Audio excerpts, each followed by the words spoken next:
Hi Sarah, it's Professor Sasso. I wanted to give you some feedback on your two stories for your final writing portfolio.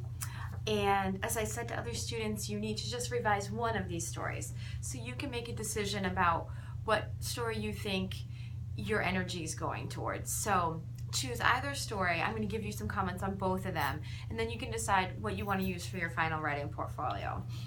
And thank you for doing all of this writing. You actually had some of the longest, most intense stories of the semester, and I think that you really put a lot of energy and passion into both stories. So I think either one is workable, and I'm just going to give you some feedback on both.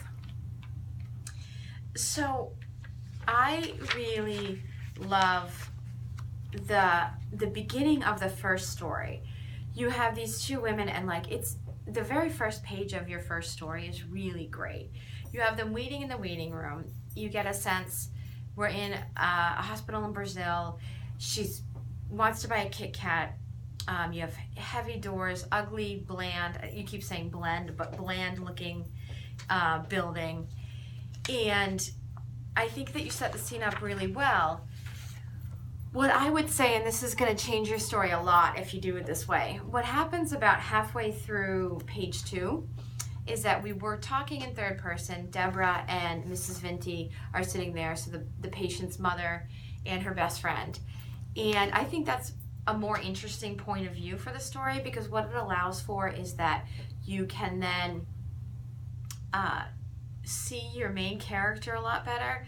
We shift about halfway through the page to the I voice, where now it's the young woman Giovanna is talking, and I actually think you should leave the whole story in third person.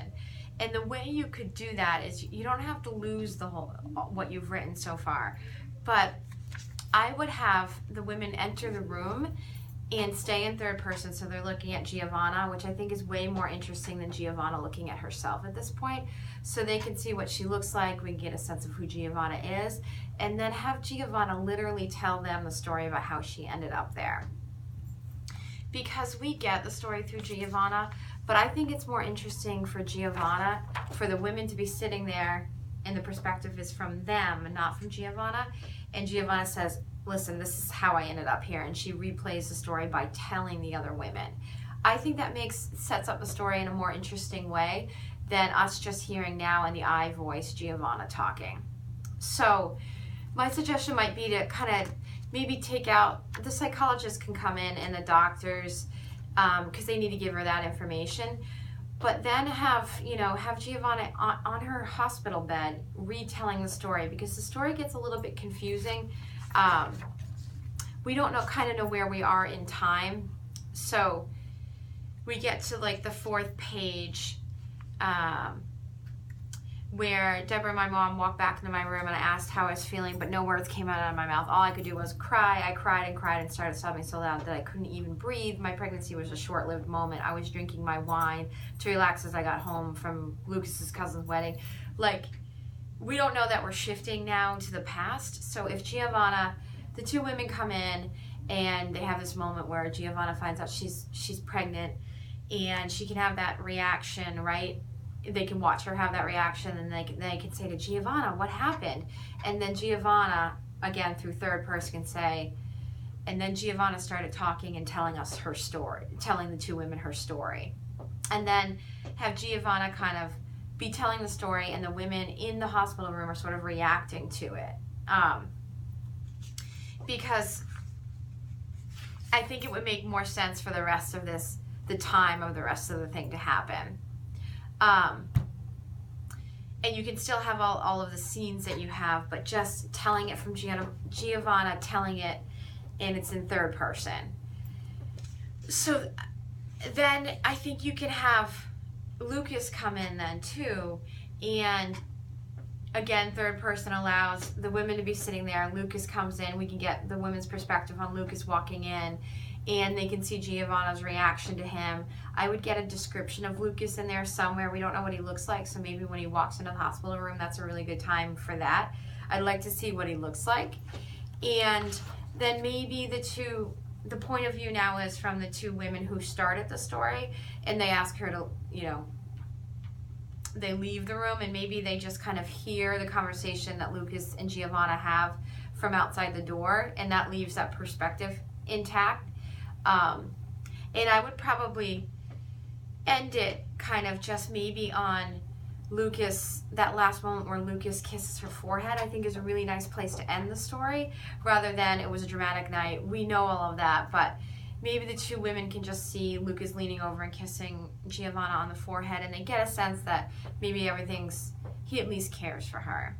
So I know that might take a little bit of work, but I do think telling it from the I voice just didn't feel as, it got confusing where we were in time. So I might suggest just shifting it, have Giovanna tell the women the story in the hospital room, have Lucas come in, maybe the women leave, but they can see this last moment between the two of them, and kind of let the story leave on that moment. So that's my thoughts for story one. I think story one probably needs a little bit of an edit for mechanics, but most of them are pretty strong, and I think you have four characters that are working well together in that story. And then we move on to the story with Daniel, Mariana. Sometimes it's Marina, sometimes it's Mariana, but I think you mean Mariana through the story. So just make sure you're spelling her name correctly through the story. Mariana is a pretty name. I like the choice. And my big suggestion for this story was to change the entire story into present tense, which we're telling it from past tense, but rather than it was a dark and grayish day in Laconia, it is a dark and grayish day in Laconia, and Mrs. Morona opens the door after she hears a very loud bang coming from the main entrance of the home. There he is, a gorgeous, tall, and very tan man holding 24 roses, right? And just read this out loud to yourself, too, just to make sure all your mechanics look good. She is surprised to see him because he lives in Connecticut and it is pouring outside, a huge thunderstorm. And that still does not stop him from coming to her home to see her daughter Mariana, which is a great way to begin the story. You have this great scene of a storm and this man holding flowers on the porch in the very first moment. I think it's a really cool way to start the story. But I would put the entire story in present tense, which is just you're shifting all of your verbs from past tense to present. So just look at all of your action words and make sure they're in present, because I think it's going to make us feel like we're immediately in the moment with you. So then I think you do this great, really nice details. We get to see both Daniel and what they look like. We get a sense of the house, I think is really nice. You have this great moment where they're talking, and then they're sitting by the fireplace in the sad-looking living room. The living room looks dark and creepy, and the thunderstorm is just getting worse. The tea kettle startles them. That's a really great details. I wondered, that was a lot of time between when he showed up at the door. I think almost an hour has gone by, and we just need to get a sense of what Mariana might be doing at that time. Like, she just stays up in her room and lets her mother have this conversation with Daniel. There's nowhere in there where we know what she's doing for that whole hour, so that might be helpful for us to know.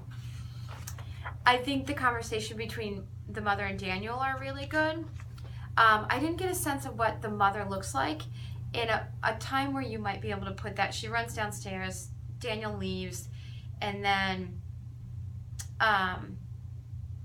we have the mother sort of listening in on the conversation.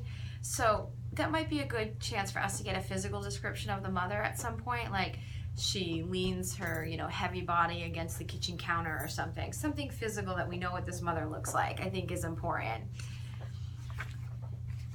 And then I think time gets a little bit confusing on page 4. Matt starts telling that how excited and happy that she accepted his marriage proposal, but Matt's been gone for a little while and they're just meeting back up. I'm just slightly confused as to where the time works. I thought Daniel was the one that was gone and is coming back, but it doesn't seem that way at that point in the story. So I think you just need to clear up page 4 as to where in time this is all going. And then we also break again on page 5. Hold on, someone's knocking on my door.